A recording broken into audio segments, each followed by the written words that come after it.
Kepada Tuan dan Puan, para anggota DPR yang terhormat, apa kabar hari ini? Sepertinya tak sebaik biasanya. Sama, di sini pun begitu. Kita semua memang sedang diuji. Hidup memang tak selalu baik, kan? Seperti kami-kami ini, Tuan dan Puan juga mungkin lebih banyak bekerja di rumah. Kalau lihat siaran sidang atau rapat terbuka di gedung DPR sekarang sih kelihatannya banyak kursi yang kosong. Tapi biasanya juga kosong kan ya?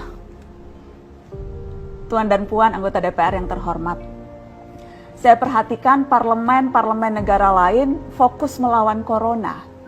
Tapi rasa-rasanya isu-isu yang keluar dari Senayan belakangan kok kebanyakan tidak terkait corona ya?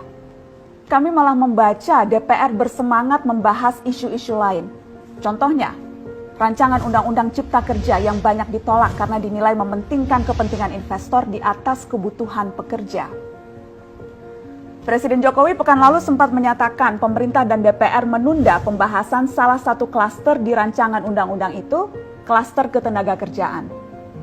Ini untuk memberi kesempatan mendalami substansi dan mendapat masukan dari banyak pihak. Berpegang pada alasan itu, maka sudah seharusnya klaster lain dalam RUU Cipta Kerja pun perlu ditinjau ulang. Karena yang lain juga bukan tanpa masalah, terutama dari perspektif lingkungan dan keadilan gender. Tidak cukup hanya menunda pembahasan satu klaster saja. Ada juga RUU lain yang masih nekat mau dibahas. Ada RUU KUHP yang tahun lalu diserbu unjuk rasa. Lalu RUU pemasyarakatan. Ada koruptor yang sudah ngebet pengen bebas kah? Apa kabar Pak Yasona? Terus terang saja, membahas undang-undang yang menyangkut hajat hidup orang banyak di masa seperti sekarang ini terlalu mengundang curiga. Gara-gara pandemi yang pada jatuh cinta saja berani menunda nikah loh. Ini kok DPR buru-buru banget kayak lagi kejar setoran? Tidak ada undang-undang yang tidak penting, semua penting. Justru karena undang-undang itu penting, aneh jika pembahasannya diseriusi di waktu seperti sekarang. Saat dimana perhatian dan konsentrasi kita sedang terkuras bertahan hidup di tengah wabah.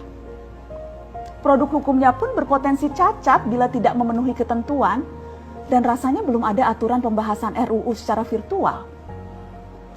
Jika ngotot menuntaskan Omnibus Law, atau RUU KUHP, atau RUU pemasyarakatan, jangan salahkan jika ada yang menilai DPR tidak menjadikan perang melawan corona sebagai prioritas. Saya percaya setiap tindakan dan keputusan di masa krisis mencerminkan skala prioritas. Atau memang inikah prioritas wakil-wakil rakyat kami saat ini? Bikin ribut juga jelas tak seharusnya jadi prioritas.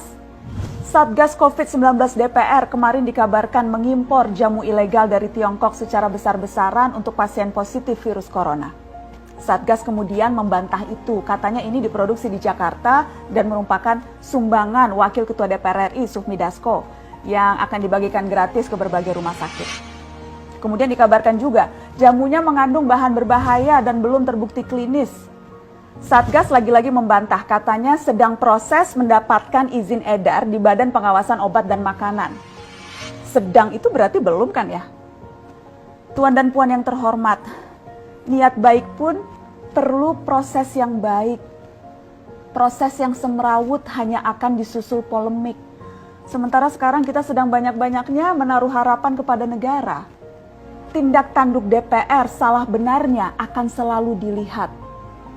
Makanya sempat ramai juga warganet mengkritik Satgas COVID-19 DPR RI yang berfoto mengenakan APD saat hendak berkunjung ke rumah sakit darurat Wisma Atlet menyerahkan sumbangan DPR. Ini dinilai melukai hati masyarakat. Tenaga medis kita saja bertaruh nyawa benar karena kekurangan APD. Tidak ada yang meragukan jumlah sumbangan DPR. Kami yakin pasti banyak, namanya juga DPR, beli ribuan rapid test saja mampu, ngeborong jamu apalagi. Tapi ini soal rasa dan empati. Kecuali ya, kalau yang dipakai anggota DPR itu APD yang lain, alat pelindung dewan. Salam hormat dari kami yang kalian wakili.